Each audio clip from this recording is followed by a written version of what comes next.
Good tools. Okay, well, it is 7, so we are going to begin signing in this evening. We have David Booth. Dave, why don't you come right up and join us, please? Who's on the agenda. Mr. Bro indicated he was going to join us this evening. I don't see him, but we aren't waiting for him either. So.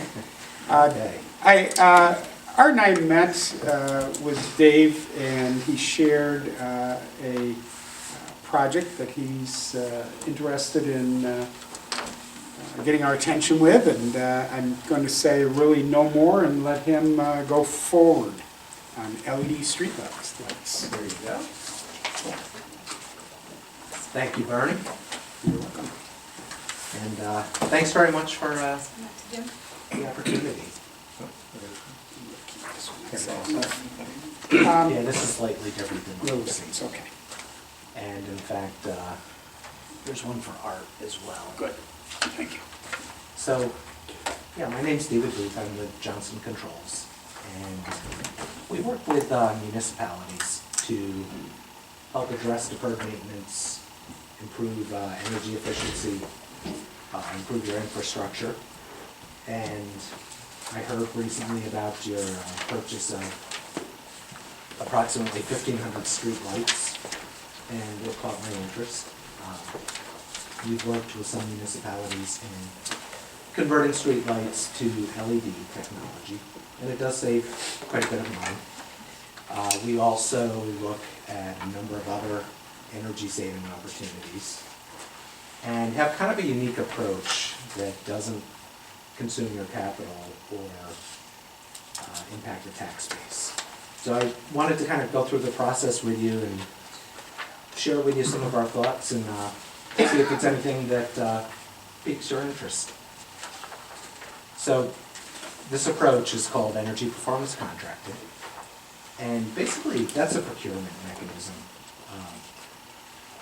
It lets you make upgrades to the facilities that you own, leveraging energy or operational savings to fund those improvements. And those savings are guaranteed by Johnson Controls. So that approach actually came into play about 39 years ago through New York State Energy Law Article 9. And what that law does is it waives Section 103, which is the WICS law.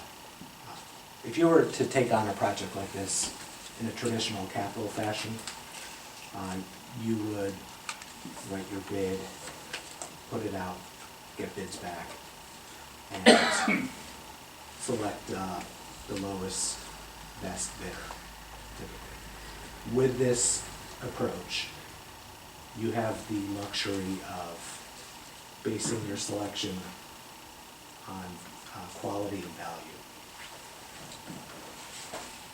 So it's procured through a request for proposals, typically, or a request for qualifications, depending on what your procurement laws are.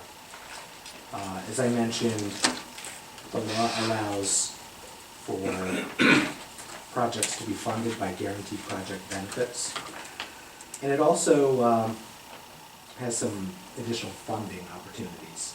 Lease purchase is the most common approach. And that basically uses tax-exempt municipal interest rates to fund the project. Some accounting experts would look at that and say that it may not impact your debt limits or your borrowing capacity. That would be for your accountants to determine. Others say that it will. So, it's a way to get the work done without a capital investment. So, on page 2, this is just kind of a graphic illustration of how the self-funded solution works. The orange bar you see on the left represents your, we'll call it your utility budget, but it could be operational expenses too. During the project, you can see the improvements actually reduce what you're paying to the utility company. The blue represents the debt service, and the green is savings. So any savings in excess of the debt service certainly would belong to the town. Once the debt service is complete, all of the savings would belong to the town. Your illustration would lead me to believe that the savings, at least in general, would be more than half of the total cost by switching to LED? That varies from project to project. We have some projects that are not entirely self-funded, so a municipality may contribute capital. Other projects that create a positive revenue source for the municipality. So it depends on the opportunities. And that's really why we're here tonight, is to kind of take the next step, if you would like, and give you a high-level view of what the numbers might actually pan out to be. And we'll talk about how we do that in a moment. Going on to the next page, something unique about performance contracting. It's a single source of responsibility. That being Johnson Controls or whoever you might select. Single procurement as well. So it saves a lot of time and resources in terms of letting the bids and evaluating them, making selections. As I mentioned, we do guarantee the energy savings as well as the performance of the project. And again, you're able to make a selection based on quality and value rather than lowest first cost. So we're looking at a life cycle cost. This approach uses what we call bundling. And to maximize your energy savings, we evaluate all of your facilities to determine what opportunities might exist. You've done a lot already, so I do applaud your efforts there. We do understand that there are some opportunities within this building, possibly related to heating. Certainly the LED streetlights, converting from high pressure sodium to LED can save up to 75%. We also look at water and wastewater systems. I did meet with Scott Stoddard as well, and I know that he's in the, I'll say, early phases of a meter replacement program. We do a lot of that work as well. When you bundle all of those measures together, you get a lot of work done in a short period of time, which you can see in this graph. This illustration is a $15 million project. I can assure you, you don't have $15 million worth of work here. But if you were to bundle all of that and start realizing savings from day one, because of the time value of money, there's a lot more benefit to be had for the town.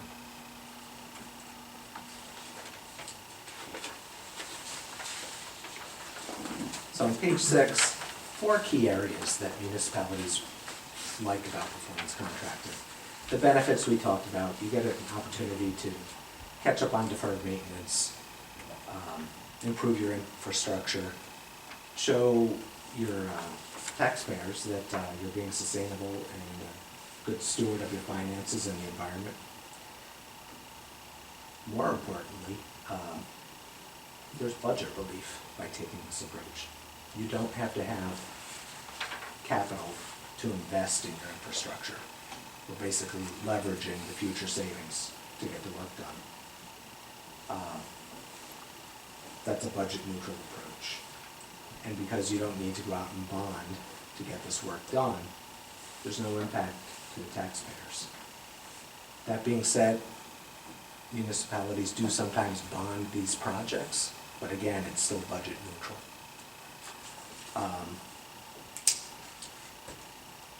Based on my conversations too, I think there's some value also in that this approach preserves your capital budget for other needs. I know you have a rather large water tank rehabilitation project that you're looking at. This could be an opportunity to help offset some of those costs, allocate your capital budget that you have towards that project, certainly the cost of the streetlights. if we were to come up with excess savings, it can be applied towards some of those other projects. Minimizes the risk for the town as well. We do guarantee the savings. It's written right into the contract. We'll perform measurement and verification services after the project's complete to ensure that you're realizing the savings. If you're not, we cut you a check for the shortfall. Single source of responsibility. So while we might be tackling several different areas of opportunity, Johnson Controls is responsible for all of it. So there's not going to be subcontractors pointing at each other and saying that's their issue or that's not my problem. It's our issue if there is one. Also, there's no change orders. So if we develop a project and we overlooked something, then we own that problem. And finally, it's an easy approach in terms of implementation. Single procurement. It is turnkey. We're responsible for every component of it. We do work hand in hand with you. It's very collaborative. You're able to get a lot of work done in a short period of time. And because of that, you start seeing savings sooner. So we look at anything energy related, water, wastewater included. I did include some information on the water meters on page 8. Meters degrade in accuracy over time, and as that meter degrades, it's not registering all of the water that goes through it. And because you sell water, you're not capturing all of the revenue for what you're delivering. Typically, there are operational savings as well. You right now pay somebody to go out and read these meters. And I know that there's the basis for an automated meter reading system in place. If you were to take this approach, we could complete that installation and eliminate a lot of man hours, most likely, with the meter reading. You said read the meters? Replace them? We would evaluate meters. We would pull a sampling of small meters and actually test those. Large meters, we would do a survey of and determine what ones we could test in place and what the potential benefit would be. And then with meter reading, we would finish the implementation of your automated meter reading system, which is like a radio read. So instead of your meter reader going to every individual house, they can just go around in a vehicle once per billing cycle. They don't have to get out of the vehicle, right? Right. There are handheld units as well, though, that should they need to get out for some reason, they can do that. And then we integrate that with your billing system. In terms of LED street lighting, I'm guessing this is probably already, I'm going to say in the forefront of your minds. There are some great savings to be had there, as well as safety enhancements too. You get a better quality of light, typically with LED. The maintenance for LED streetlights compared to high pressure sodium is much less as well. The lights last quite a bit longer.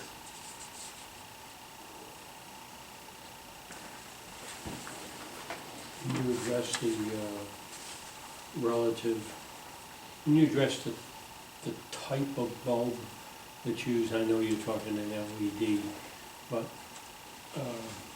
the technology that I'm reading talks about the modern bulb of today casts the light down, doesn't cast the light up. Right. Typically, LED lights are what we call dark sky friendly, in that the light is more directional. Mm-hmm. So there's less what people sometimes refer to as light pollution, or light being wasted going up towards the sky. where I live in Albany, sometimes you see stars, sometimes you don't. I know on my drive home tonight, I'll see a ton of them, and it's because there isn't a lot of excess light going up into the sky. So in that sense, you're only paying for the light that's effective. Art had a concern also about power surges, and you can get equipment built into the LED lights that mitigate that as well. Part of what we would do in this approach would be, should we be selected, we will actually have our lighting company come and do mock-ups of various lights, so you can see what the lights would look like. Make sure that they're the right light for the right application, and that it meets your needs. If there's a little bit of decorative street lighting possibly too. Mhm. So it wouldn't be a one-size-fits-all approach. Any of these use solar? That was my question too. These would not be. Typically, solar has a pretty long payback in general, solar PV. But we could explore that option if that was something that you had interest in, and show you what the numbers look like. Have you done any of those projects at all? I'm not aware of us having done any solar-powered street lighting. Solar in general. Get a big discount then being your guinea pig and, you know, to try it out? Well, I can certainly ask, sure. Solar in general is seeing paybacks 25 to 35-year period. That's typically longer than a term that most customers would have interest in making an investment in. And part of that has to do with the municipality not being a tax-paying entity, so you don't get the federal tax benefit from doing a solar project.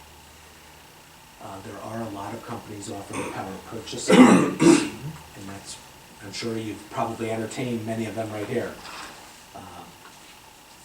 That's basically where they're providing the whole PV system at no cost to the municipality. And you get the benefit of a flat electric rate going forward, perhaps a reduced rate compared to what you are paying. We do have a solar group. We do not sell these power purchase agreements, but we can help you evaluate those should we wind up working. So you said the payback period was a lot longer for that, but you're saying that we finance all this based on savings. Right. You So have enough we can savings on evaluate this that. that you actually pay for all the equipment and all the, That's the goal. and we don't even have to pay anything, and we get a refund back. If the, you know, if there's. That's the goal, yeah. Now, a lot of it depends on what type of improvements are needed. If you needed chillers, let's say, or a lot of heavy-duty HVAC equipment that came at a very high price and had very low savings, but you needed that equipment replaced, then the savings may not offset the cost of it. So that's part of why we like to do a preliminary analysis to identify what the opportunities are, do an estimate for cost and an estimate for the savings. How long have you been doing this? I don't mean you personally, but how long has Johnson doing this? Johnson Controls has been doing performance contracting in New York since the legislation passed about 39 years ago. We are the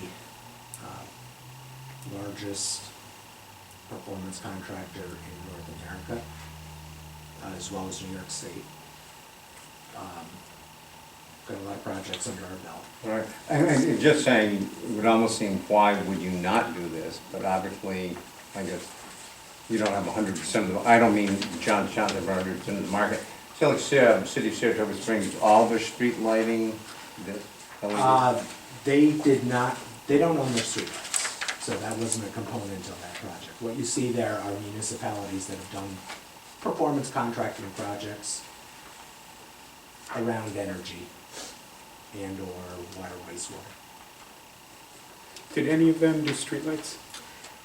Not that you see on that list. That's something that's coming up, I would say. It's becoming more and more popular now, particularly since LED prices have come down. The payback is getting better on it. The utility companies are moving into an area now where they're open to the idea of not owning all the streetlights. And that's not everywhere. How many municipalities would you say you have done streetlights with? I can think of 9 or 10, and there are probably more that I'm not aware of. Are they in higher denser areas such as Albany, et cetera, or? Well, I recently completed a project in the Hudson Valley that had 50, so that was a small component of a larger project. 50 Others tend to be- Just 50 streetlights? Yep, And we have 1,500. 100. We're working on a project right now. I think you shared the Binghamton article. We were just selected by the city of Binghamton to look at their streetlights and lighting throughout some of their facilities. That's 7,700.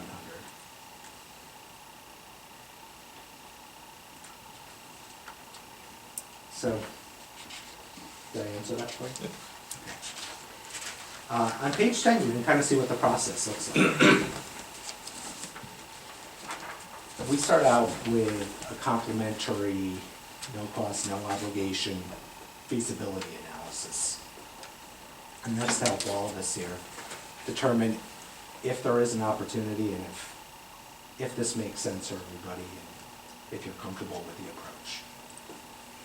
So we would look at your utility bills, do some analysis, some energy benchmarking on how much energy is being consumed by your facilities and the streetlights. Do an AWWA water audit to see if there's actually some assistance we can offer with the water metering project as well. Crunch some numbers, walk through, look at your equipment, and come back and I'll have a business case analysis for you. And that'll basically identify from a high level what the opportunities are, and approximate project costs, approximate savings. Is it self-funded or does it need a longer term to be self-funded? What kind of term are you comfortable with? And we have those discussions. At that point, if you wish to move forward, typically that's when you would issue a request for proposals or a request for qualifications. And our company and others would respond to that. Then you evaluate them. That's probably the hardest part. Right, yeah. You select who you would like to work with. Some of it's going to be based on numbers, should you request that in the proposal. But you have a lot of leeway in deciding who you're comfortable working with, who has the best experience and qualifications to get the work done. Once you've made a selection, we would do a detailed study, and that's where we really build the project. We have a series of workshops that we'll hold with you to make sure that we're on the right track and that we're building the project that you want. We're giving you the improvements that you want to see.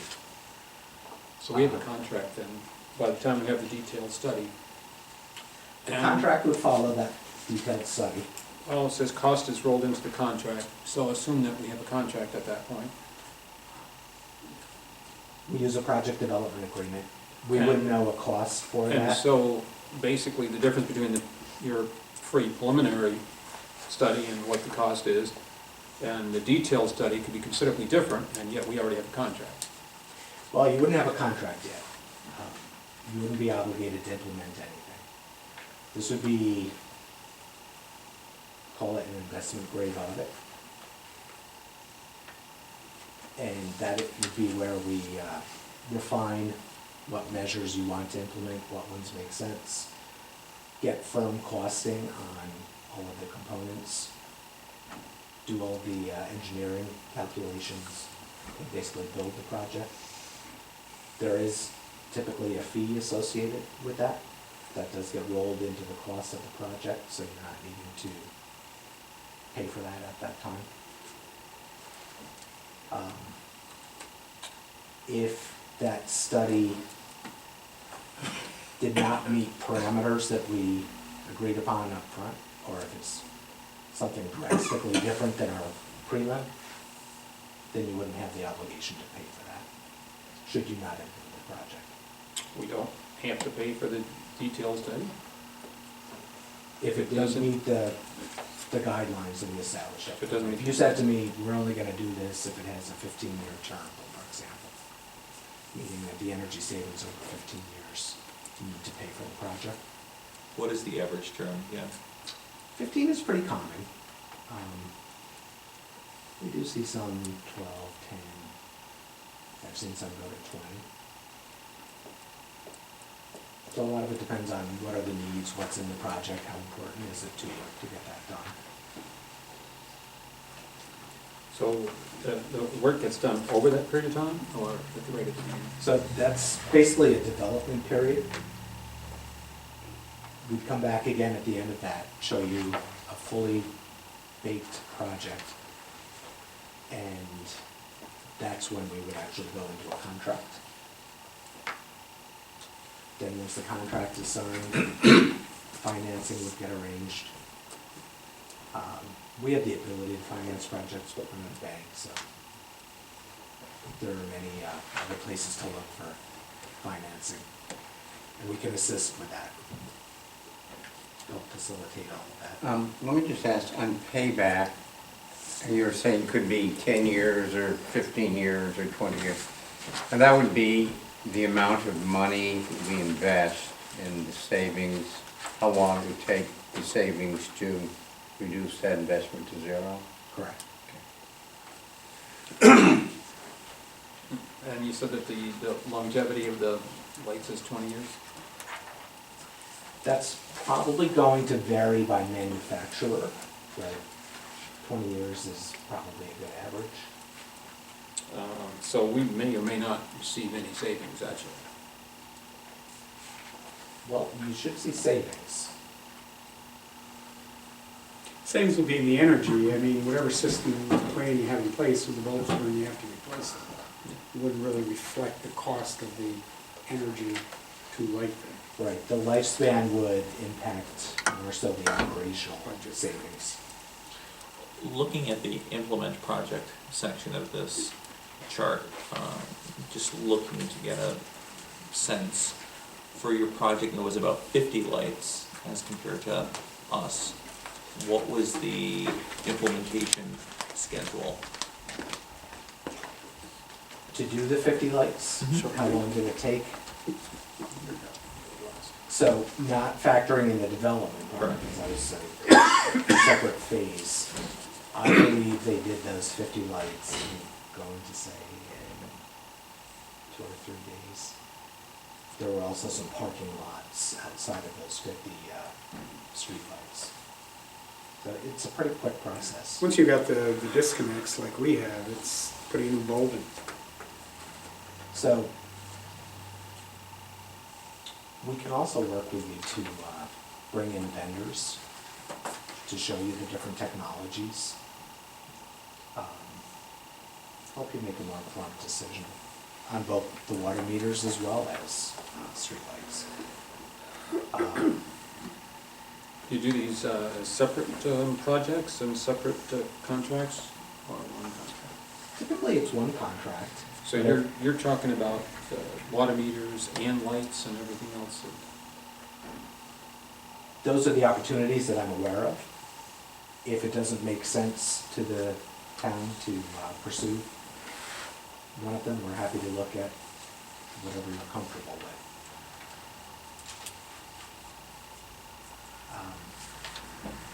Installing the meters is a totally different game than the lights. Right. Dealing with a lot of issues there with homeowners and getting in, and Right. a lot of different issues. So they're both turnkey approaches. In terms of the meters, we typically will do testing unless the municipality says, you know what, we're gonna replace them all anyway, so don't waste your time or money testing meters. We will survey the meters, let you know what kind of condition they're in. We will do all of the scheduling to get into the homes. We have a great marketing department as well that can help to share with your taxpayers how you're taking a financially prudent approach here and not getting all this work done without raising their taxes. But we're gonna raise their water bills because we're gonna capture their Well, real use. People are paying for what they're using, exactly. That isn't necessarily an option that they would choose. That could well be. So not all meters run slow. Some meters run, Some can go fast. some can go fast. Yeah, you might catch one once in a while, but the rule of thumb, I It's think, is, more as you often said, that they will degrade. old meters, yeah, slow down. But that is the direction we're going. We need to go for all the reasons previously mentioned. We had talked about this a little bit. This would speed the process. Precisely. You know, there's value. If we could wiggle our nose and everybody had a brand new radio read meter, it'd be perfect, but. Sounds like it's that easy. Yeah, it isn't. That, I'm here to say it isn't. Streetlights is a little different story, a radically different story. Water meters is not that easy, not that fast. And you would have more challenge getting sufficient numbers of subcontractors to go in and do this in a rapid manner, more so than the lights. The lights are a little easier. May I ask, when you say you're going to do this preliminary study and stuff, in only the areas that we say, or you look at all these areas that are possible? Our opinion is that the most successful project is the one that saves you the most money. Yeah, we're not gonna just open the door. So- They would look over what we chose to give them to Right. review. It's a lot of work to prepare, like you say, you know, all the bills for all the meters, somebody's gotta go do that. It takes time. Time is money. Right, so we would work with, I think, do you use Harris for your Yeah. water billing? So we would work with Harris and get a data extract, and that would give us the information that we need. And actually, from a high level, that data extract would be doing a detailed energy audit anyway. Yeah. So we'll just get high-level numbers for the preliminary analysis. We'll look at how much water your system is producing, how much you're billing, what's the difference, how much of that is estimated to be due to meter inaccuracies or theft of service. But there's also hydrant flushings and legitimate uses of water that Leaks. isn't billed. So we can give you a good sense as to the efficiency of the water system as well. On the street lighting, are there economies of scale? In that you mentioned one with 50 lights and this is going to be 1,500? Typically, the more lights in the system, certainly the more efficient the replacement would be, yeah. 1,500 would make sense Yeah. from our perspective, certainly. I think the project with 50 in it, it made sense to that community. I think more from a sustainability aspect or a going green aspect. LED is seen as latest technology. Many tie it in with the renewable energy sources, even though it's not really an energy source. I'd be interested in a couple of things. One, I'd be interested in seeing more of the numbers. Two is I would be interested in some individuals out and about town that are in some rather darker spots that do have that night sky visibility concern that I've heard time and time again. The other part to it is I would really like to see connections to solar. I think our town has a lot of opportunity there moving forward in that direction. We certainly haven't committed to anything, but if we're gonna onboard any future services, I would like to see how things interconnect. I hate the idea of bringing new things on and creating these silos that prevent us from, connecting them and making the most out of what we have. So those are some of the things that I'd like to say. Sure. So we have included solar in some projects that we've done. Again, the payback is longer. Typically, there's shorter payback items to offset that. You've done a lot of your lighting in your facilities. That's typically the shortest payback. In terms of solar, we can certainly analyze that and include it in proposals. We can also act as a consultant should you opt to explore a power purchase agreement. We can have some expertise look over the proposals and help guide you through that process if you wish.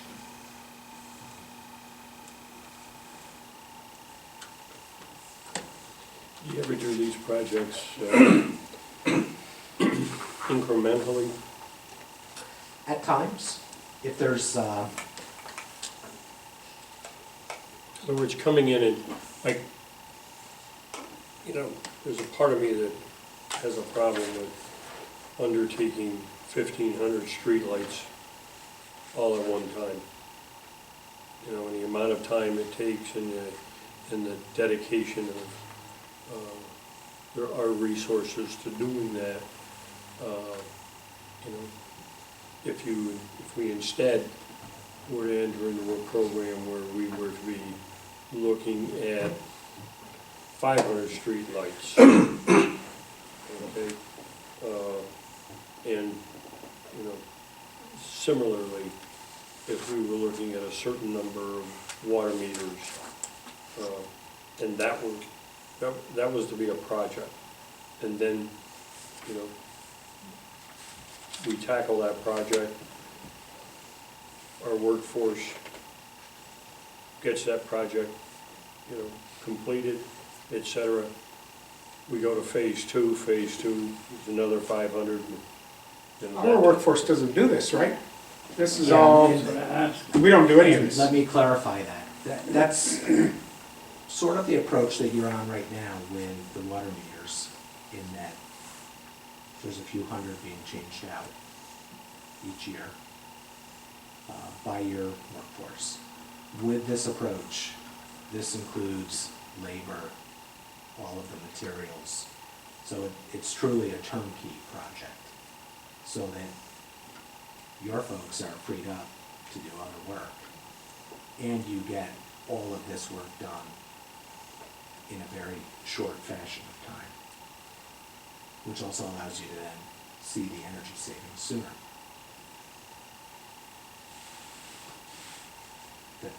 Did I clarify that? Yeah, you clarified it.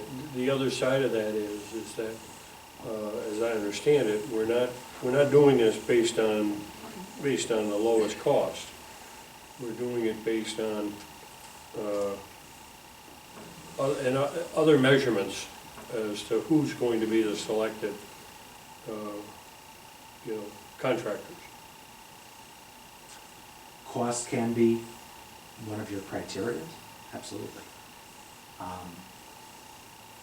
In an ideal purchasing environment, though, you're also looking at what are you buying, what are you getting for the money.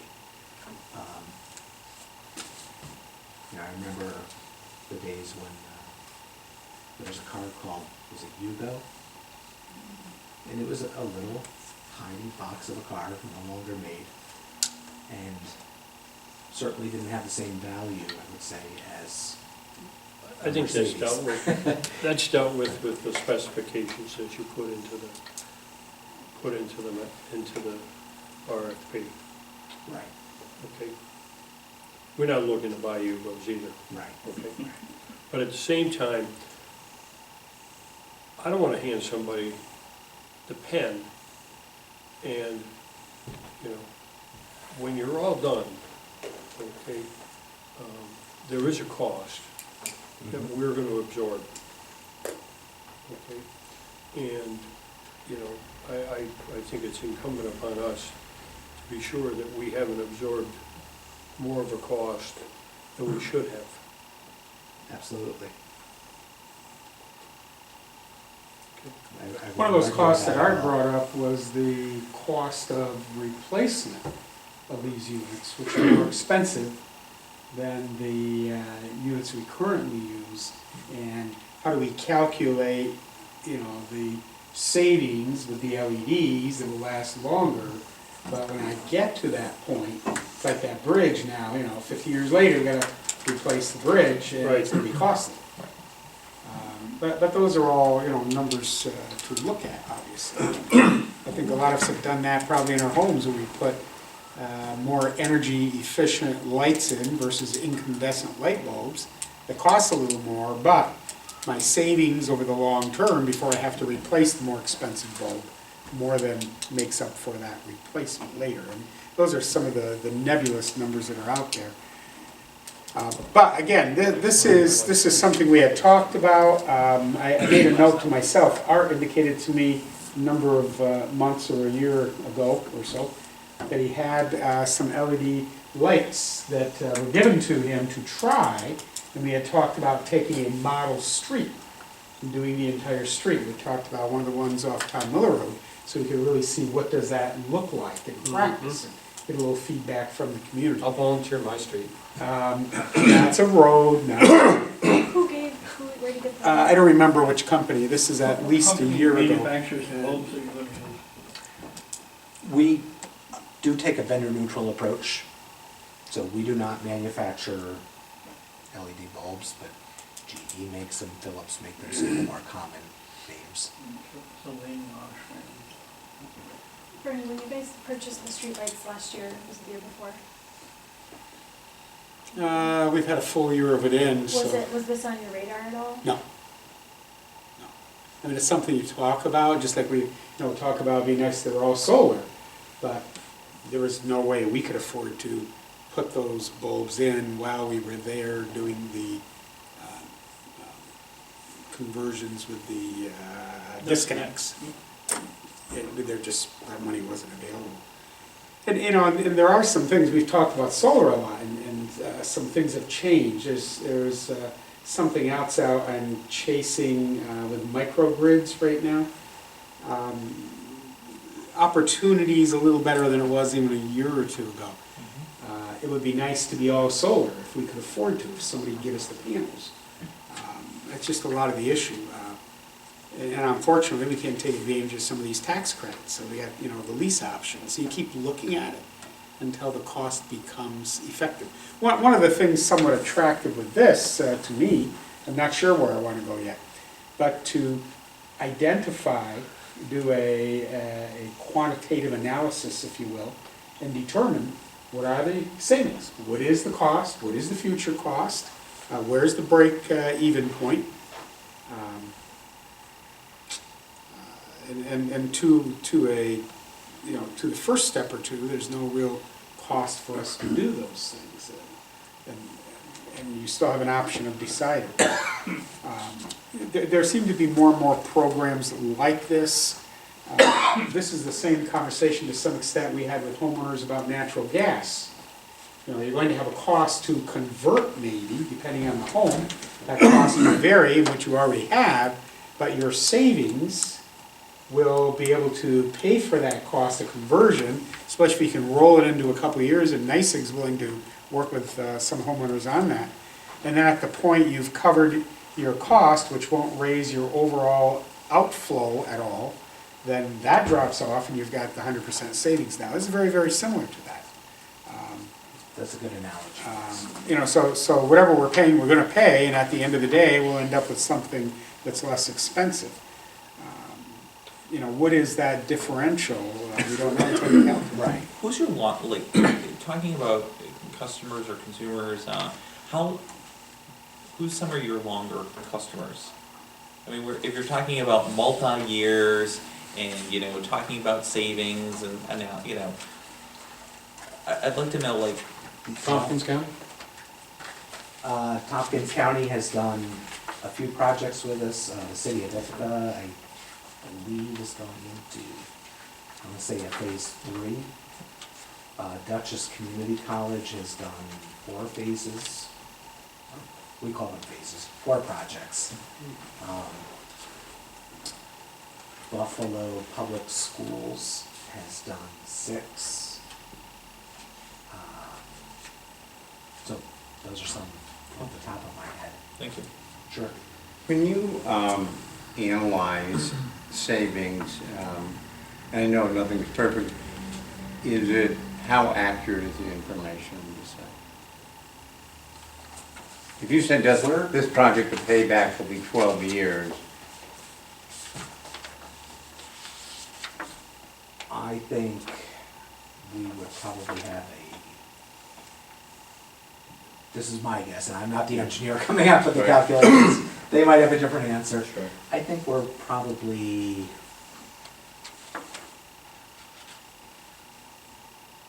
what is that, plus or minus 20%? Dave, do you have anything else? Does anyone have any other questions? I'm going to move our agenda a little bit. We have another Yep, couple of items. I'm good. We will tap into any available incentives and grants as well on your behalf that help offset the project costs. So you'll do the research and the grant? If you'd like us to, sure. If this is something that you want to explore, and again, we don't want to lead you down the wrong path, because it doesn't help any of us. So that's why we do a preliminary analysis. If that is something that you would like to explore further, again, as the no cost, no obligation, we use a memorandum of understanding. I did bring copies so you can pass these around if you wish, or share with your attorney. Good. And Thank you. again, high-level view of what a project could look like, and if there's not a project here, then I'll have enjoyed a nice drive today. And you can see the stars on your way. That's right, that's right. Thank you very much. Thank you, I appreciate the opportunity. Where did you say your and the time. headquarters was, or where are you from? I work in Albany, and we're headquartered in Milwaukee. Company itself has been around for 130 years. We actually invented the first thermostat. Johnson Controls, that's right. That's right. I forgot about that. Johnson's been around. Isn't there a local Johnson, or there used to be? There's two repair mechanics that live in this town that work for them. They take care of I know the county office building is serviced by Johnson Controls. Yeah, they're pretty state-of-the-art as far as the Got the control. hospital, the county building, there's, I think they have something at the college too, but Yeah, Johnson's got a good name. well named. Thank you. I'd like to take credit for that, but if there are any questions, my contact info is on the front page, and I'd certainly be happy to assist however I can. Okay, Thank move you. further Alright. discuss. Sounds Thank you great. for coming up. Thank you, guys. Travel safe. Drive safe. Thank you. Have a good evening. I want to jump right down to number 4. We've got CJ here and Jim Abdella. Come right up, guys. And I've shared nothing. I believe everyone received in their packet some background. First, just let me say, I filed a conflict of interest both for zoning and planning board, and those are the boards I usually represent, but I on occasion have represented you, and I believe I have a written one. If not, I'll make sure it's filed. I usually file them every year as I work for Stewart. Thank you. Jim, maybe you can tell us, and for me, the easy, fast way to get into this and shift gears is to go to the map and have you explain, what do you want to do? Sure. At this What does point, Schluter want to do, I should say, and you're working on your behalf. sure. At this point, Schluter is looking, this petition is for zoning map amendment. There's 3 parcels of property, parcel 10.1, 11.1, and 11.2, which are on the west side of the Pleasant Ridge Road, currently owned by Schluter, that are zoned mobile home. This is where they took those houses down? Yes, believe- 107, which is on the west side, we took down, but we also took down the ones we just bought on the Right, east that's- side too. yeah, that's what it sounds The simplest thing to recollect is that when the zoning map was drawn, everything on the west side was manufactured home, stayed that way. Everything on the east was industrial, in fact, it goes all the way down. We're looking at a different land, we've been acquiring it. Jim, in Exhibit 2, I can only identify 2 parcels that you're requesting to change. What one am I missing? See, these two, 10.1, but I don't see where that is. If you look at, got that, I've got this one and this one. What's the yep, third? and the third one is here. That finishes off the. Where is it? 11.1, Oh, See, 11.2. we there, bought these. all right, there- These are Yeah, the there's a lot they're- there. I found those. Here it is now. Where's it? Yep, yep. What's this? like. I was gonna have to This is hash it. 10.1. Oh, that's the This is merge? Yep, All this is 11.1, 10.1. 11.2, all that. Including this. which is this. Yes, If you look, those Yeah, are all all, 10. okay, all. Yep, Yep. All right, so both sides of the road, it's 10.1. yes. correct. Okay, that's why I got mixed up. Correct. As part of that map amendment request, we've outlined a general schedule or outline based on the zoning ordinance. In this case, right on the title page, we requested that the board consider this at the April 20th board meeting. Generally, the first step is a referral to the town planning board, which we've already met with the planning department to start discussing the process, the steps necessary, the involved parties. And that, once again, that first step is a referral from you folks to the planning board for their. And we do have a draft resolution we'll look at later for that purpose. From there, once they've received that referral from you, they will have their review process that they will go through for consideration of this amendment. I believe there's a 45-day window where they review things. The board, takes all the items of consideration in question, and then they will come to their recommendation to you, which will come back to you, and there's a process for public hearing. You take consideration of their requests. There'll be a referral to the county planning board by the town board for county planning board recommendation, and then it'll come back to you again for a final decision by the town board. What does Schluter propose to do with the property they're requesting to have rezoned? At this point, I guess it's a further support of their operations, their campus that they have over there. There are future plans for expansion of their manufacturing facilities, their storage facilities. They have sometime a future training center. They do have another company, SSF, the associated company with them that supports their product. We're just finishing up expansion of their manufacturing and storage facilities now. They may have future expansion needs for storage facilities. Has everybody here been to the Schluter campus, had a tour of it and whatnot? I have not, Not full What? tour, but- No, I've never I had think a that tour would be of it. extremely I mean, I've been valuable. by it, but You're welcome to come and we can Nobody's get you a ever seen it. tour anytime. That would be I can valuable. just tell you that on the projects on my list right now, I won't be around to see all of them, that's how many we got. I believe you. They've been more than 2 years, so.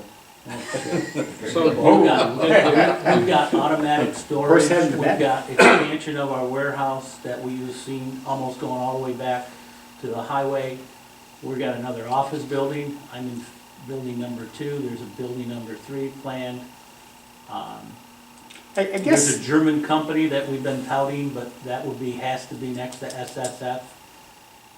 That's also where our drainage is, so if we did do that, we'll have to buy some more land, which I'm chasing people at, to put that business, because we want them kind of away from us, but everything else I told you we want near us. 11-1, 11-2, some of the other sections, that area between Pleasant Ridge Road and the railroad track seems to me a little like a no-brainer.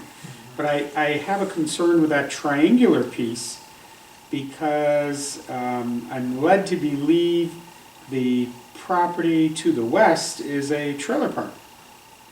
And it would, why I ask, what is the proposal? That little triangular area, given the railroad track and Pleasant Ridge Road, seems like it's confusing what that might be used for.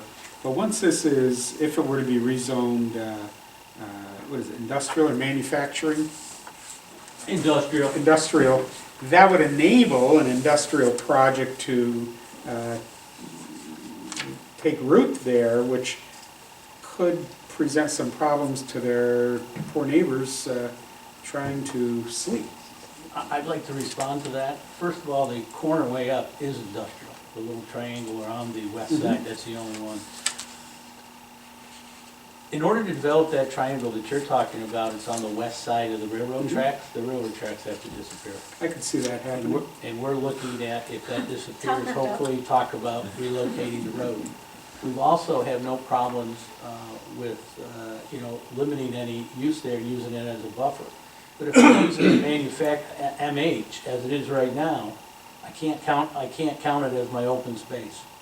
We need open space. Well, That's the reason. I don't mind if you put a restriction on it. We've talked to the planning board about buffering, but I want to be very candid as to why we're doing it, is because when we were looking at the last project on UMS, I had to come in for a variance, and they were giving me, basically that mobile home on the other side. And they don't want you, even though I'm taxed on it, I can't count it on open space.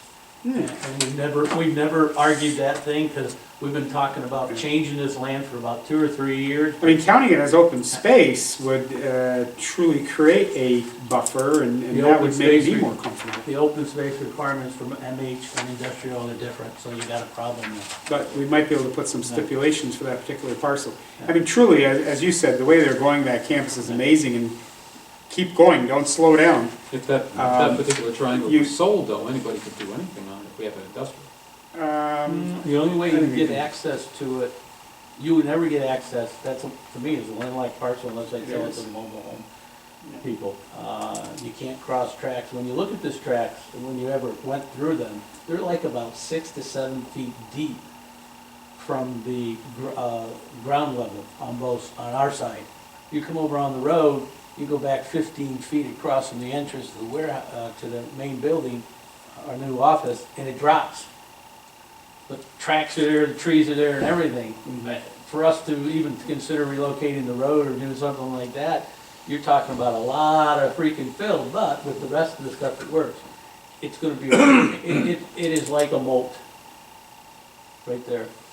So it would be excellent for open space. Yeah, no problems with open space. And really wouldn't be used as industrial at that point. No. I mean, it's such I a, wouldn't even mind calling it as a buffer zone. Now, I noticed in the report you said that this was not developable as manufactured housing. The area that you wanted to say, you said that wasn't developable anyway in the letter that I got. Because of the mix of forest and brush and open space bisected by the railroad. So really, you want it changed, but want to leave it the same as it is. No. First of all, there's just water out there, and for individual septic systems, it would be interesting. I don't know if I would waste my money on mobile home park. We bought industrial land, we have every intention to continue to use it in industrial, because if we can't get our uses, I don't want to say it, but I have to look at where else am I going to go. That parcel is the closest. I can tell you that we expanded 75,000 square feet on UMS just 2 years ago. That's this year's expansion to this. We're looking at expanding that, and hopefully that road will be pushed. Are we talking about Whispering Pines Road? We're, no. Are those, In my dream, I would like to, I've talked to, possibly two of these more white ones will be coming our way. I would like to see Whispering Pines go away if I can. That's in the way. That's in my pocketbook. I have a budget I've been allotted to pick up. I picked up 3 parcels last year, 8 acres. are those stick-built homes or No. mobile homes? The stick-built home was over here. That was probably about the nicest home. This one, was a stick-built home, but one was it wasn't a trailer, but it was, you know, it was worth it. The rest of these right here remaining, they're all trailers. Okay. Except for John Hink's house, right over here at the corner, adjacent to us. He's moved to Florida. I've been talking to him. That is a stick-built house. He used to work at the air base. Yeah, I mean, again, anybody that logically is an island in the Yeah. middle of your sea, and that makes some sense. Well, one of my concerns would be, you know, where do these go? Where does manufacturing housing go? There isn't any other place in the town if you're taking out that. And this is what I saw when I'm looking at this map. I'm saying you want Whispering Pines area too. And they're not gonna be expanding any of these. We don't have any land for these types of Well, with the money buildings. Schluter pays them for their property, they might be able to go get a nice little stick-built bungalow somewhere. Both of those two people relocated within days. Yeah. I, that, wanting some property to use for, to count as green space and whatnot because you're a little squeezed in here, I mean, personally, I have no problem with that at all. I just would have concerns that could go through some construction phase, and that would encroach on the trailer park. I'm certainly in favor. And you've got a home there too, isn't that a house on 43.2? A little square inside of there? 43.2. That's the little parcel that's Or is that barren, or is there someone living? I have no idea what it is. I haven't been down there. 135 by I 135? think it's this one right here he's talking about. Pretty small. There's one right here. Oh, okay, on that one. This is, You know, someone mentioned, why wouldn't we buy the trailer park? Buy one of those things, it's gonna take you 9 months to a year to cancel everybody's leases and get them out. I wouldn't waste my time and my money with it. I'm very candid. I'm certainly in favor of seeing this move forward to the, an opportunity for public comment and. Oh, yeah, send it back to the planning board. Moving on from there, I mean, I Yep. think we're kind of spinning our wheels here with part of that conversation. Appreciate you bringing forward it. You know, what you folks are doing for the town is good in many respects, and we'll keep it moving and see where it goes. I think it's very straightforward. so what you're saying is, you're buying more land, chances are the company's gonna stay here. Not gonna be moving. I think last year I put over about $3 million into 2 new buildings, and I have a proposed budget, probably another $5 to $10 million worth of expansion. However, we got one facility, which is a brand-new aspect of our industry. We want to locate it here. If we don't locate it here, it doesn't make sense for us to continue to grow. This is the North American Distribution Center, isn't it? Yes, it is, right now. And we plan on keeping it. I mean, we've gone through our grants and everything, we're paying taxes now. We're located in Montreal, and that's just our marketing, just to let you know. The only jobs that went there are marketing, which we only had 2. They have 10 times better marketing and printing and everything up in Montreal, I'm not telling anything. But all of our manufacturing, all of our distribution is right here. We have a distribution center in Reno, which we opened up 2 years ago, and we'll probably look at one in the Midwest, so we go 1, 2, 3. Our goal is to try to get our products within, to the customer within 3 days. It's a real quality product, a high-end product, and you know what impressed me is during the worst of the economic recession, when things were moving, Schluter product was still selling. Yep. It didn't slow down. It grew, actually. We did well. It's amazing. So 18, the big 18. section, the huge section there, 18 we own, however, You got, for me to open up a business soon, will probably take me years to develop it. I got wetlands, I got streams, I got an access problem. I have to buy either Hank or use the road, or over here, I have to buy something else. When we bought it, we thought we could easily use it, and unfortunately, I know right now I can't easily use it. And just going back to your staying here, for a training facility, is that, you said Yes. that's proposed? If you ever So- come by, we use training every other month. Yeah, And we bring like 60 to 70 people in. We house them for 2 days up at the, what is it, at Frank Akey's place. Hampton. Tats. Yeah. Yeah, and You we feed take them them well out to and take care dinner, of them, yeah, right? they go out. So, Tom, that's good. Yeah. Oh, it's very Lots of good. people coming We into bring a town. lot of money Yeah. into the community that people don't even Right, recognize. exactly, Yeah. that's what I'm saying. Can you access 18 off of the Whispering Pines Road? I probably can, but I don't know what the condition, there's no turnaround down there. I can probably get into it, but you're gonna have a lot of trucks going in. Yeah. That's why I'm, be candid, I'm looking at Yeah. wiping that light out. All right, so basically, No, it's not a bad thing. all of it's gonna be built between Pleasant Ridge Road and the railroad, in that sort of manner there, so to speak.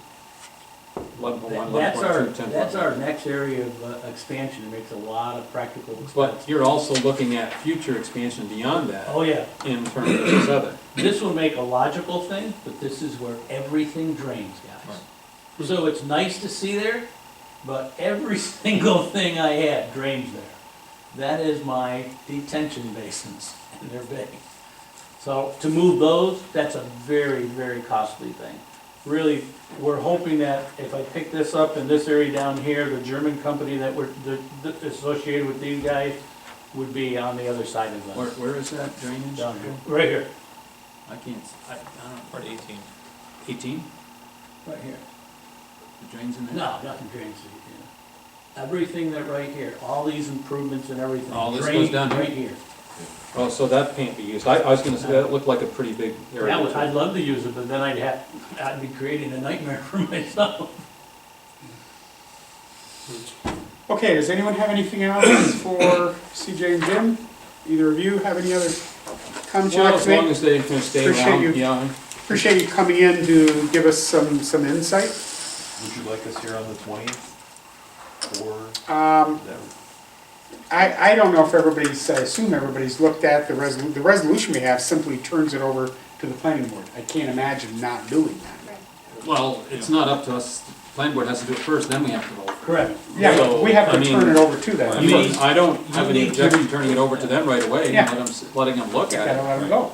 Okay. Here's what you did, Yeah. usually you refer it to them, then if they need more time, they ask you and they agree to Yeah. extend if it's a problem. That's how we've done it in the past. I'm hoping I can address all their questions.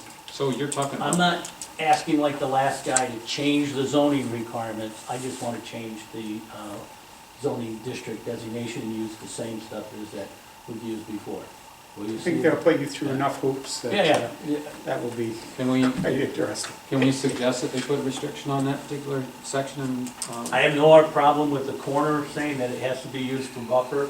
No building would be approved to come back, but I'm looking at it, as I told the planning people, is to making sure I get it so where I can use open space in my calculation. Because I do plan on doing a lot of building. Yeah, that, well, isn't where the water drains, isn't that a lot of open space? Yeah, but it's all oh, sand. this- It's all sand. as they continue to expand, though, that continues to be a growing issue. I mean, if that can be, some language can be written in there, that makes me real comfortable. Yeah. That's my only area of concern. I have no problems with buffering the whole triangle until something happens with the road. And then we'll do whatever. I mean, and I wait it because I'm not gonna be around. I'll commit that it'll be buffered. I'll be long gone. Why CJ do How, that for? how close has this come to, you know, the people on Pleasant Ridge and the homes there? I mean, it's just across the road, right, or across the railroad tracks from there? Yeah, is there gonna be some kind of a buffer along that, you know, trees or something like that around, along there? Well, I own all this land all the way up to the railroad tracks on this side now. I've taken down the house. There's nothing in Okay. this hump. There's nothing in there? Correct, that was vacant. There was a white house there. We've taken it down, we removed it, asbestos and all, Okay. $91,000. So, but it's gone and we bought that other lot across the street. So really- CJ, what would you think are the best days or the blacked out days to see if we can get everybody to go in and get a tour of the facility? Just tell me, you guys tell me a Okay. date. I'll coordinate a time with Yeah. everyone then and we'll. Yeah, I have never been in to see that. We can get you a tour. It'd be I mean, really I good snuck to in the see. parking lot once just to look at the A buildings. lot of walking and you'll see, Yep. you know, we can show you the manufacturing processes of both plants and our distribution system, our pick and pack, it's impressive. Of course, that was a long I time can ago. I I can was just riding see a you zipping motorcycle. around that place on a Segway. Yeah. Do either of you know the number of employees they're up to now? Well, here, I'm not positive, but we're pushing towards 300. When I went there, maybe 6, 7 years ago, we had 78, 79. Total now, we're up to pushing 300. Wow. That does not include Montreal. It was $1 million payroll a few years ago, so I'm sure it's way over that now. When It's a lot of money in the economy. I'm gonna add, just this year, we just added 10 jobs, that'll be over $1 million. When I run a group health insurance program for Ed, they had 12. 12 employees, wow. Yeah. Wow. It's come a long way. My insurance company just called me up and told me I now have to take and, have to have agreements and policies in place because I got too many cars on the road. We have over 100, so now they're looking at us as fleet. Hurts to grow. So, which ones are you thinking? Bond? How about this? What about these? 1, 2, 3. Have you bought I'm these? talking to 2 of those people, I won't tell you Oh, which so ones. these- 3 of them. I'm looking at 3 of those lots. Thank you both. Well, I don't own any Appreciate of those the guys, information. so, yeah. Helps when they give us something back to know a little more. I just have to what's just going on. make sure I know which one's houses to go to the campaign. I don't want to Yeah, go oh, if they're not yeah. going to be there, so, you know. Well, there's one guy there, probably be my last one on my list. I'm not happy with that. Good night now, Drive thank you. safe. Thank you. I'm gonna push agenda a little bit. Capital project, just a heads up again, continue to have conversations with Pat about that. Continue to have some conversations with RJ. We've got some things going on as of today. We want to bring some sort of recommendation to the board in a work session. We're gonna do that soon. As of now, I think we're best keeping water sewer separate. They're almost like a business within the business. Their funding is encapsulated by them. It's not commingling with general fund. Megs and Marty, you sat in some of those meetings with concerning USG and the water tanks and all that. We need it, but they've got some things going there unique. We're going to pull together some bullets of the rest of the town. And I see now we might be able to reduce the cost of doing this greatly and expedite the process. I want something in place before our budget season where we can truly identify the needs, 5 years, 10 years, the big capital items that we can begin to start a fund balance to be prepared for these. I often reflect on your model, Tom. I listened to you for 9 years and 4 months. Why don't we plan ahead and have the money to pay for those snowplows? And you're right, because and the answer is a very simple answer. We haven't planned ahead well. Even with a plan, I'm not sure how we plug it in this environment. But you have to have My the problem plan. is that we constantly study and we constantly do all these things and we don't do anything. We Well, don't even fix one tank, and I thought this year we were going to start doing these things. I'd argue that with you, but I won't tonight. We need a good townwide capital plan. And I do think in that same vein, I think the water department's very close to coming to us with some sort of recommendation. The problem is the nut is so big, and about half of those tanks have some serious need in the short term. And how do you get them up to speed? And if we could get up there, a maintenance agreement seems to me to make a lot of sense. It's a constant number, put it in the budget, you never fall behind again. What they're looking at now is a bit of a phase-in to do the most immediate one first. ones first. And I think you'll have that very soon with implementation beginning in 2016.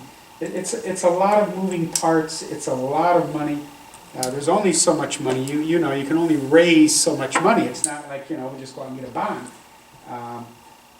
And trying to make it work and still plug that into the town, because ultimately what's going on there with a new levy impacts the entire budget. And in response to your concerns, Tom, you're going to have something very soon on that. We're getting there. So that's going forward, and we'll have to make some decisions probably in the very near future. But I expect a good draft of what we propose to do for you, maybe at the next work session. Communications, I gave you... The next person? Yeah. 27. I gave you a copy of letters That's going to be at the Wallace Hill? to Jim. I'm told Deborah, I really want to keep a standing piece of my report that is communications.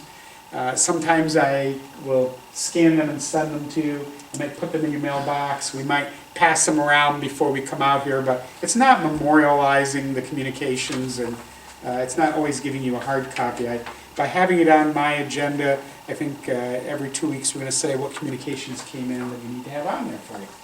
And that was one, and you know, obviously a very nice note. I'm not going to take time to go through openly. But there's another communication. I don't have copies for you. It was a press release today that you might have otherwise missed. I got some information on this last week. It was embargoed until today, and I find it very exciting. And then let me just read a piece of this. The report will read, it just went out, as I said today, and maybe get some attention tomorrow, that we have been ranked #2 in the micro-American city of the future. This is different than the micropolis that we really recently got as well. And we're specifically mentioned in here. North Country Chamber of Commerce and the Development Corporation of Clinton County are welcoming news that FDI Magazine, Foreign Direct Investment, a publication of the Financial Times of London, has ranked Plattsburgh as the #2 micro-American city of the future, advancing from its #4 rank 2 years ago. City rankings are released every 2 years as part of the analysis of various size cities in the Americas, with micro-cities being those with less than 100,000 population. Now, this is the greater Plattsburgh area. Plattsburgh also scored very strongly in each of the components used as factors in the rankings. We were #1 for human capital and lifestyle. That is huge. One of the things that's always been a little bit of a ball and chain for us is some of the demographics. I've talked to some companies, you know, well, we come, but I don't think we can get 200 skilled employees to work at our plant out of this community. Your unemployment's not that high, your population is not that high either. They ranked us as #1, pretty interesting. #2 for economic potential. #3 for business friendliness. This is something we've really been attacking here. We also got a #1 for foreign direct investment. The thing goes on. I can give you some copies of this. You should be getting them. I'll scan or forward and email the item to you. But this is unique from the other because they're looking at the data and saying, how do we look for the future? The other micropolitan, sort of looked at what we've done and where we are. And there's a unique difference. It's kind of nice to know how we rank today, but I kind of like to know what are people thinking about us for future investment. We've already got what we've got. I'm concerned about what's coming. And this really becomes a great tool for us to use. There are some comments made by, you know, the usuals in here, including yours truly, and my friend the mayor. But it really reflects somebody paying attention to stuff that we put in place, even as simple as changes in our local codes and zoning, having a master plan, an airport that is expanding its resources, et cetera, et cetera. When you go out and you look for new water supplies, you're sending the message that you're concerned about, not only that we have plenty of water now, but that we're gonna have plenty of water in the future. We're gonna meet future needs. It's the issues of maintaining the infrastructure. Every community is fighting with that. We're doing something. We've been spinning our wheels, but while we're spinning our wheels, we've been lining some of these sewer lines, and we're drilling for a new well, we're putting the new meters in, we're talking to companies like tonight, how can we save a little money here and there and improve? This is really a big deal, and as I said, I'll forward this to you tomorrow. But it's a big deal, and I thought that was a pretty good communication. I don't know if anybody has any thoughts or comments before I push it. And is there anything, I know you've got to Why leave. is it always getting studied in London? That's what I mean. There's no study for people in here, okay, in the Well, United States. This is an international, looking at, various markets, looking at North America as a whole. And you might want that perspective coming from a foreign country, really. And it's, having RJ here representing Schluter. Think about it, just a few years ago, there were names like Fujitsu, Schluter, Neuros, help me out here, Nova, which isn't that strange, but there are a lot of foreign investments that have been made, and some they just aren't big enough to be in our face. I bet you could stop 10 people on the street, and 9.5 of them wouldn't know what Schluter is. It's not on the way to the mall. That's a But hidden it's diamond. huge. That's a hidden diamond in the town. Nobody knows where. And they could have been anywhere. They're worldwide. Absolutely. It's phenomenal. So when you get the recognition at home is nice, like the other recognition, that's nice. It sort of looks at where you are. This looks at the worthiness of people thinking about coming here in the future. That's pretty sweet. That's pretty sweet. So anyway, that's my other communication. Meg, was there anything in there you have any concerns before you have to leave? Anything in particular? And in fact, if you've got another minute, I'll jump ahead to the resolutions we want to pass tonight, Okay, so you can vote on those. sure. Everybody will entertain that if you can hold. So if we jump ahead to 91, Yeah, I wondered why we don't put half from 6:30 at South Plattsburgh Fire Station and 7:30 well, over at the... let's read this in and get a motion, and we'll get on the table and we can discuss it. We've got 3 that we'd like to see passed. Rick, Resolution 91, 2015 Neighborhood Informational Meeting. It has been the custom for time to time to hold public informational meetings for residents of each district in the town to provide a chance for the supervisor and members of the town board to meet with the community, provide a town-wide update, exchange ideas, listen to problems indigenous to specific areas, offer solutions and explanations of federal, state, and local rulings affecting residents. Whereas a series of local town meetings are planned to provide an interactive method of communications on a topic of mutual interest and concern to the residents. Therefore, it be resolved that the dates and times and locations are as follows, as so noted. And it be resolved that a copy of this resolution be placed on the town clerk's bulletin board and also be on the town's website. Can I get a motion? So moved. Mr. Cashman, second. Second. Meg, Ms. LaFave. Now, discussion. Go ahead, Tom. I just feel like we've always met at the rec center over in Cliff Haven, and I don't know why we would want to move them to the South Plattsburgh Fire Station, since that's where we usually get a number of people. So to me, meeting at the South Plattsburgh Fire Station is great, but we should move over to Cliff Haven. I mean, I know you wanted to have fire stations, we do, this time we've got all the fire stations except for the town hall. But this one, we could make the exception, we're still going to South Plattsburgh Fire Station, but we'll be moving over to Cliff Haven after. One they don't want. I think one of them, I think there's a conflict with the second fire station with an activity that's going on. Right. I'm not completely opposed to doing, Yeah. the Cliff Haven Rec Park there. I think, as someone that advocated for us to adopt this initiative, I think it's built in some good audience, some relationship building. What I was going to add as a side note, I just don't want to forget, is as we send a letter out to these folks as a reminder, I would like to recommend that we ask if they wouldn't mind putting it on their digital signs, because I think that's one of the huge attractions of being able to work with the fire departments, to say, we're gonna have one of the town regional meetings here on such and such a date. Carmel Fire Department's been really good about doing that in the past, and again, I think it just drives home the message that the town board is going out into these regions. Unfortunately, there isn't a sign at the park, but we could certainly build it into the schedule. When I approached the fire chief in South Plattsburgh and Cliff Haven, it's the same chief. He indicated that they could do the session at 6:30. They could not do a second session. They had a conflict with another activity that they had already put in place. Okay, did not see utilizing the Cliff Haven station because they did not actually have a meeting room in the Cliff Haven station that he felt was large enough, and consequently that was why he didn't make that recommendation.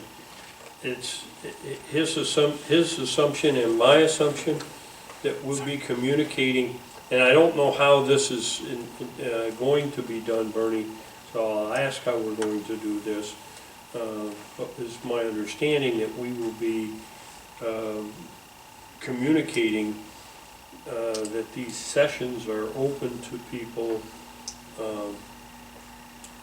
in the area's service, so that, for example, people in Cliff Haven will be notified that they are invited to the South Plattsburgh Fire Station at the 6:30 meeting. Yeah, we would post it, of course, put it on the website. We've also put it in the newspaper in the of interest to make sure everybody knows they're welcome. Okay, but just, not just this schedule of meetings. We need to get that people know that from their various areas. So for example, Hammond Lane, okay, but that Hammond Lane Fire District, that serves an awful large area. Well, anybody can go if they are in that area, or if they're from Toledo, they can go to the Hammond Lane meeting. They're all open. Right. Okay. I think the other thing that we did last year was, we made probably 30, 50 of these notices. I know went around and, asked to put them up in Stewart's, and I'm happy to do that again. I think it's a nice regional reminder that if you see it, and again, our numbers have not been overwhelming, but again, every attempt that we make to get out in front of people is something that is a I positive. mean, unfortunately, Cliff Haven was very well attended by their community organization and so on. I think last year, wasn't that the one we had one or two people show, they kind of forgot, and so. They haven't been well attended for a number of years. But we just offer it, and I don't know if it's possible to add it I think next to the, or even, take out that 7:30, because that would be confusing. Yeah, we can go to Cliff Haven at 7:30, that's not. Well, you said that, they said we could have it at 6:30, but they had a conflict at 7:30, so we need to take it out, don't we? Yeah. Yeah, so why not just go over to Cliff Haven for Tom, the, Tom, is that a recommendation? Everybody Yes. in favor, we'll just 7:30 go to Cliff Haven? They're not going to the Cliff Haven Fire Station. No, Cliff Haven Cliff Park. Haven Rec Cliff Park. Haven Rec Rec Park. Park. Cliff Haven Rec Park. Okay. We own that, we can go there. is that okay with you Okay. for changing the We resolution? can do that. Yep, can you vote real quick so I can? All in favor indicate so by saying aye as amended. Aye. Mr. Cashman? Yes. I say aye as well. Mr. Mannix? Yeah, It's unanimous. Now, the next one is, we have two resolutions on position changes.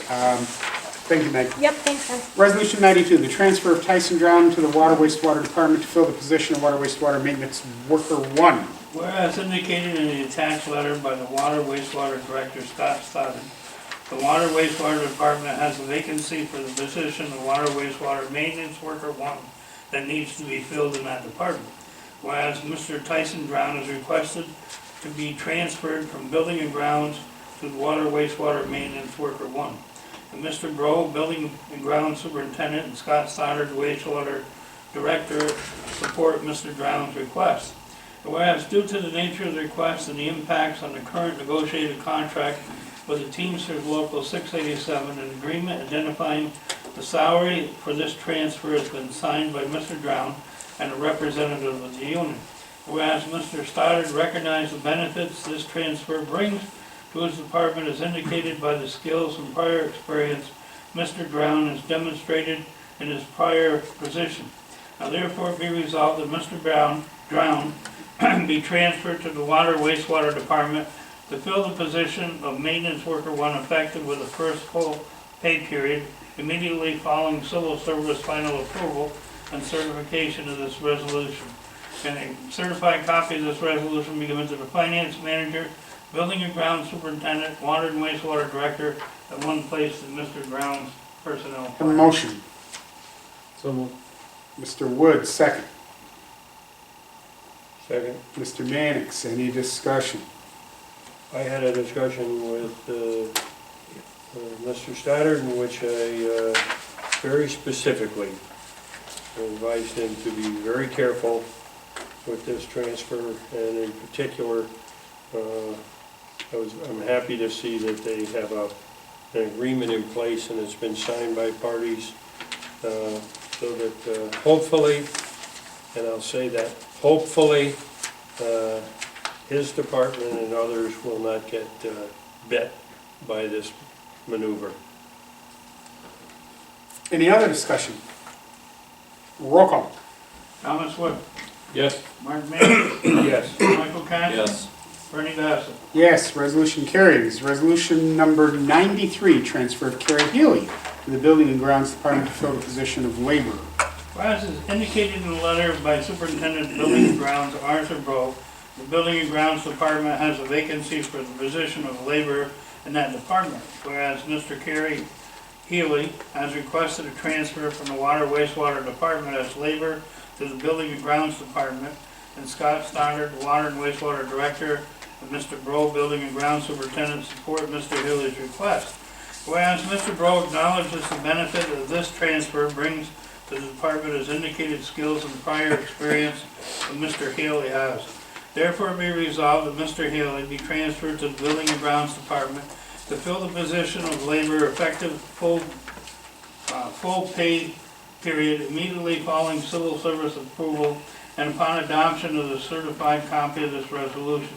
And the certified copy be given to the Finance Manager, Water and Wastewater Director, Building and Grounds Superintendent, and one place in Mr. Healy's file. A motion. Mr. Wood, second. Mr. Cashman, any discussion? Roll call. Thomas Wood, Yes. Mark Mannix, Yes. Michael Concha. Yes. Bernie Bassett. Yes, that resolution carries. As long as we're in this part of our packet, why don't we just plow through and we'll go back and catch junkyard permits and summer shift letter. We have the minutes, of course, and some reports. The annual examination of town records is quite a healthy report that's been compiled for you to review. To the best of my knowledge, everything should be fine. The next draft is the temporary seasonal hire. Brian Douglas, this is a recommendation of the Superintendent of Building and Grounds. This would be a new hire for us, an individual that he would like to bring into that part-time seasonal. No benefits, etc. Then you have one to attend a New York Rural Water Association conference. And the second one for that, the zoning map petition that we'll have, we have just discussed with CJ and Jim Abdella. And then which should be final budget amendments to the 2014 budget. Are there any concerns with those at this point, they would go forward. If we go back, Rick, you've got your letters out in the junkyards. Any concerns, comments, thoughts with that?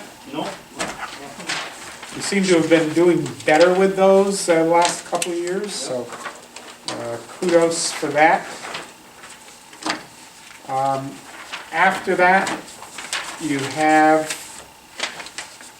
Mr. Bro's letter that he wants to begin his summer schedule. Haven't heard from anyone on that, so I assume you're comfortable there as well. In that case, that is the end of the agenda. No one has any other business. I would call us adjourned at 8:35. So moved.